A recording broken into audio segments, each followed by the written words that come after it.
Okay. సరే ఇప్పుడు ఈ స్టెమ్ ఓపీటీ 24 నెలలు ఉంది కదా! మామూలుగా అవును. ఓపీటీ ఏమో 1 ఇయర్, తర్వాత స్టెమ్ ఓపీటీ 2 అవును. Years, 24 hours. అవును. దానికి అవును. సంబంధించిన టెన్యూర్ ఏమైనా తగ్గించే ఆలోచన ఏమైనా చేస్తుందా? అదేమన్నా తగ్గిస్తారా 24 మంత్స్ నుంచి ఇంకేమన్నా కరెక్ట్ చేయడం? మీరు మంచిగా కనబడతారండి, స్మార్ట్ కనబడతారు, మాటలు కూడా మంచిగా రానండి. ఎందుకు అనవసరంగా వాళ్ళకి ఐడియాలు ఐడియాలు ఓకే. ఇప్పుడంతా ఏం లేవండి. అంతేనా? ప్రస్తుతానికి వాళ్ళకి స్టెమ్ ఓపీటీ వచ్చిందంటే ఒక 24 అవర్స్ చేసుకోవచ్చు. అంటే అది కూడా 24 డిస్కషన్ 20 పాయింట్‌గా ఉంది చాలా రోజులుగా. చాలా చాలా ఉంది. భయం ఉంది దాని మీద. కానీ హ్మ్. ఇప్పుడు ప్రపోజ్ రెగ్యులేషన్స్ లో మాత్రం లేదు. హ్మ్. ఇప్పుడున్న ప్రపోజల్ రెగ్యులేషన్స్ లో లేదది. ఓకే. సో ఇప్పుడైతే లేదది. సో ముందు ముందు ఏమన్నా ఉంటుందో తెలియదు. మొత్తం స్టెమ్ ఓపీటీని తీయడానికి కూడా డిస్కషన్స్ అయినాయి. కానీ ఇప్పుడు మనం లాస్ట్ వీక్ ఏం చేసినాం, 5 ప్రపోజ్ రెగ్యులేషన్స్ అని పెట్టినాం. అవును. అందులో 2 ఇంప్లిమెంట్ అయినాయి, 3 ప్రపోజ్ అనేది, ఆ 3ది కూడా అయిపోయింది. ఇప్పుడు హ్మ్. హ్మ్. హ్మ్. ఈ 3ది కూడా అయిపోయింది. ఆ 2 ఇట్లా కూడా ఇది మాత్రం లేదు, ఇప్పుడు అజెండాలో లేదు. ఓకే. ఇంకేమన్నా ఉంటే మనకి ఇది 2028 లో ఏమన్నా వస్తుందో అని చెప్పలేము. ఓకే. ఇప్పుడు స్టెమ్ ఓపీటీ కోసం అప్లై చేస్తున్న పిల్లలు ఎవరైతే ఉన్నారో వాళ్ళు నేను F1 స్టేటస్‌కి దానికి సంబంధించిన ఉద్యోగానికి సంబంధించిన అర్హత చూపించడంతో పాటు నాకు F1 స్టేటస్ పొడిగించడానికి సంబంధించిన క్వాలిఫికేషన్ కూడా ఉంది అని నేను నిరూపించుకోవాల్సిన అవసరం ఉంటుందా? దానికి సంబంధించిన డాక్యుమెంట్ కూడా అవునండి. చేయాలా? నిరూపించుకోవాలి. హుహు. ఏ కాలేజ్ మీద వచ్చినావు, ఆ కాలేజ్లో గ్రాడ్యుయేట్ అయినావా, ఆ కోర్స్ પર తీసుకున్నావా, తర్వాత నువ్వు ఎంత టైంలో గ్రాడ్యుయేట్ అయినావు, ఆ తర్వాత నువ్వు ఓపీటీ మీద పని చేసినావా, పని చేస్తే పే స్టెప్స్ ఉన్నాయా, పే స్టెప్స్ లేకపోతే దాని డిస్క్రిప్షన్ ఏముంది, ఎన్ని రోజులు అన్ఎంప్లాయ్మెంట్ ఓపీటీ మీద 90 days వెళ్ళవడం, అంతకన్నా ఎక్కువ అన్ఎంప్లాయ్మెంట్ ఉన్నావా, ఏ కంపెనీకి పని చేసినావు, అప్పుడప్పుడు వాళ్ళు ఆ డాక్యుమెంటేషన్ కూడా అడుగుతారు. ఆ కంపెనీలో నువ్వు పనిచేసినట్టు ప్రూఫ్ ఏముంది, పే చెక్స్ ఒక్కటే కాదు, మిగతా ప్రూఫ్స్ అన్ని కూడా తీసుకురా, ఈమెయిల్స్, తర్వాత నీకు అక్కడ పోయిన ట్రైనింగ్ అటువంటి అన్ని కూడా తీసుకురామనే అవకాశం ఉంటుంది. ఇప్పుడున్న ప్రకారం అయితే వాళ్ళు ఏమడుగుతారంటే I-20 ఎండోర్స్మెంట్ 983 కంపెనీ తోటి, అది పాతది. I-765 ఒకటి, ఇప్పుడు కొత్తగా ఏంటంటే I-539 ఫామ్ ఒకటి, ఇంకోటి ఏంటంటే ఏ కాలేజ్ నుంచి వచ్చినావు, ఏ కాలేజ్ నుంచి గ్రాడ్యుయేట్ అయినావు, తర్వాత పే స్టెప్స్ కానివ్వండి, ఆ జాబ్ డిస్క్రిప్షన్ కానివ్వండి, అవన్నీ కూడా డీటెయిల్ గా ఉంటేనే వాళ్ళు అప్రూవ్ చేస్తారు. ఇంత మటుకైతే ఖచ్చితం. ఇంకా ఆ పైన ఏం రిస్ట్రిక్షన్స్ పెడతారన్నది ముందు ముందు చూడాలండి. ఓకే. ఇప్పుడు కొత్తగా అడిషనల్‌గా అప్లికేషన్స్ పెట్టడం కావచ్చు, గవర్నమెంట్ ఫీజెస్ కావచ్చు, ప్రాసెసింగ్‌లో డిలే కావచ్చు, ఇవన్నీ H1B లాటరీ కోసం వెయిట్ చేస్తున్న ఇండియన్ స్టూడెంట్స్ పైన ఏమైనా ఎఫెక్ట్ చూపిస్తాయా?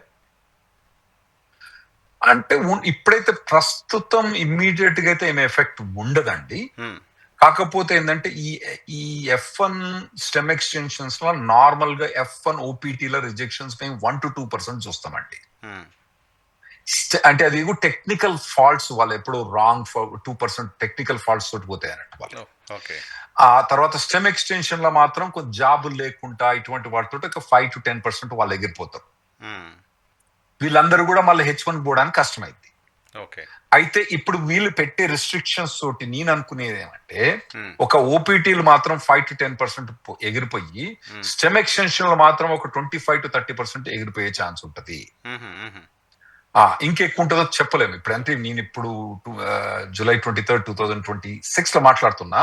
ఇవన్నీ కాన్స్టెంట్ గా చేంజ్ అయితే ఉంటాయి. అందుకోసమే చెప్పేది ఏంటంటే, మన ఛానల్ ఈఆర్టీవీ కానీ, వయనాడ్ ఛానల్ కానీ రెగ్యులర్ గా మనం వస్తున్నాం కాబట్టి ఇవన్నీ అప్డేట్ చేసుకోవాలి. ఇవన్నీ మేము ఇప్పుడే చెప్పలేము, ఎందుకంటే గవర్నమెంట్ ఎట్లా బిహేవ్ చేస్తుందని. నా లెక్క ప్రకారం ఒక 5 to 10% ఓపీటీలను ఎగిరిపోతారు. ఒక స్టెమ్ ఎక్స్టెన్షన్ లా ఒక 25 to 30% ఎగిరిపోతారు. సో H1Bకి పోవాలంటే మీరు లీగల్ స్టేటస్ ఉండాలి. హ్మ్. ఈ ఓపీటీలో గనక స్టెమ్ ఎక్స్టెన్షన్ ఎగిరిపోయినారు అనుకోండి, H1 పోరా, పోరాదు కదా! హ్మ్. అది ఇబ్బంది అయింది. ఓకే. సో ఓవరాల్‌గా సరే ఈ ఎపిసోడ్ క్లోజ్ చేద్దాం. క్లోజ్ చేయడానికంటే ముందు ఇండియన్ పేరెంట్స్ చాలామంది యూఎస్‌లో చదివించాలనుకునే వాళ్ళు, యూఎస్‌లో కల కదా చాలామందికి, పర్టిక్యులర్‌గా తెలుగు అవునండి. రాష్ట్రాల్లో. ఉమ్. సో ఇంతకుముందేమో వెళ్ళడానికి ఫైనాన్షియల్ బర్డెన్స్ చాలా చూసుకునేవాళ్ళు. ఏదో అకౌంట్‌లో డబ్బులు చూపించాలి, అవి ఇవి గోలంతా ఉండేది. ఇప్పుడు కొత్తగా ఫీజులు ఆడికి పోయిన తర్వాత మళ్ళీ కంటిన్యూస్‌గా అప్లికేషన్స్, ఫీజులు, ప్రాసెసింగ్ ఇవన్నీ ఉన్నాయి కదా! సో ఒక ఇండియన్ పేరెంట్‌కి మీరేమి సలహా ఇస్తారు సార్? ఏం సూచన చేస్తారు ఇక్కడ చదివించుకోవడానికి? డెఫినెట్లీ అక్కడికి పోవటానికి కాస్ట్ పెరిగిపోయిందండి, డబుల్ అయిపోయిందని చెప్పొచ్చు. పాస్ట్ 1 year లో డబుల్ అయిపోయింది. ఇప్పుడు ఈ రెగ్యులేషన్స్ తోటి డబుల్ అయిపోయింది.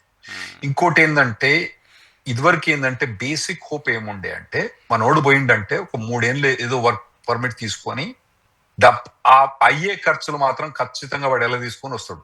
అంత మటుకు మనకు దాదాపు గ్యారెంటీ 90% ఉండేది. ఆఫ్ ద పీపుల్ అవును. ఉండేది. అవును. 100% అని చెప్పకుండా 90% ఉండేది. ఇప్పుడు నేనేమంటానంటే అది ఓన్లీ 50% ఛాన్స్ ఉంది ఇప్పుడు. 50-50. ఇప్పుడున్న రెగ్యులేషన్ 50% వాళ్ళకే ఛాన్స్ ఉంటుంది. అంటే వాళ్ళు డబ్బులు పెట్టినవి అక్కడ పోయి 1 year + 2 years పని చేసుకుని డబ్బులు తీసుకురావడం అన్నది, అంత మటుకు డబ్బులు తీసుకురావడం అన్నది ఓన్లీ 50% ప్రాబబిలిటీ ఉందని నేను ఇప్పుడు July 23rd, 2026 చెప్తున్నా. మీరు మళ్ళీ 6 నెలల తర్వాత మాట్లాడి అప్పుడు ఇంప్లిమెంటేషన్ ఎట్లయితే దాన్ని బట్టి చేంజ్ చేయగలుగుతాను.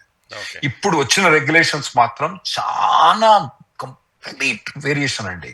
అంటే ఇప్పుడు 40 ఏళ్ల నుంచి F1 ఉంది. ఇప్పుడు కొత్తదేం కాదు కదండి. 40 ఏళ్ల నుంచి F1 ఉంది. 40 ఏళ్ల నుంచి F1 మీద పోయిన వాళ్ళు ఉన్నారు. ఎంతో మంది ఈ F1 ఫ్లెక్సిబిలిటీ తోటి F1 మీద, ఓపీటీ మీద, స్టెమ్ ఎక్స్టెన్షన్ మీద, H1 మీద ట్రాన్స్ఫర్ అవడం ఈజీగా ఉండే. ఇప్పుడు ఆ ప్రాసెస్ ఏదైతే F1 నుంచి ఓపీటీ నుంచి స్టెమ్ ఎక్స్టెన్షన్ నుంచి H1 ప్రతి ఒక్కటి కూడా హార్డ్ అవుతా పోతూ ఉన్నది. సో ఒకటి ఏంటంటే మీరు ఖచ్చితంగా ప్రతి వారము మా దగ్గరకు వచ్చి వినండి మేము చెప్పేవి, ఇవన్నీ అబ్జర్వ్ చేయండి.